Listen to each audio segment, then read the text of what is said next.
Kita berseru, Tuhan ambillah ini, Tuhan selesaikanlah ini.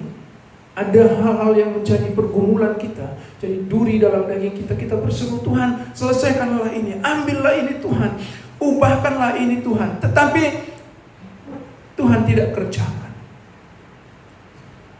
Mungkin Tuhan sedang mengingatkan kita, itulah duri dalam daging kita, supaya kita terus hanya bersandar kepada Tuhan, supaya kita terus merendahkan diri kita di hadapan Tuhan, supaya kita terus menyadari betapa hidup kita hanya karena anugerah Tuhan. Jadi Bapak Ibu Saudaraku, ya dalam hidup ini ada hal-hal yang memang kita tidak bisa ubah. Kita serahkan semua kepada Tuhan.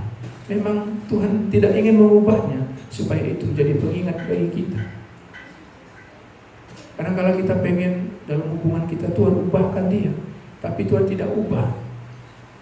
Mungkin itu supaya jadi pengingat bagi kita, bahwa kita harus terus merendahkan diri di hadapan Tuhan.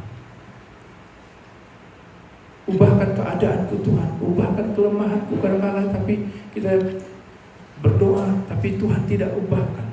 Mungkin Tuhan biarkan itu sebagai pengingat bagi kita terus. Atas hal-hal lain yang mungkin kita banggakan, ada satu hal yang Tuhan biarkan sebagai pengingat bagi kita, supaya kita tetap merendahkan diri di hadapan Tuhan, menyadari semua karena kasih karunia Tuhan. Dan kita tahu di saat kita lemah dan kita berseru kepada Tuhan, disitulah kuasa Tuhan dinyatakan. Jadi Bapak Ibu Saudara, jangan kita minta selalu duri itu diambil. Berhentilah seperti Rasul Paulus, 3 kali dia sudah berseru, tapi Tuhan tidak ambil. Ya, kalau kita sudah berseru terus, tapi Tuhan tidak ubahkan, tidak ambil, maka saudaraku, kita mintalah kasih karunia Tuhan. Kita mintalah kekuatan dari Tuhan, supaya kita bisa menghadapi dalam hidup kita. Walaupun Tuhan biarkan terus pergumulan itu ada, yang kita minta adalah kekuatan, kasih karunia dari Tuhan.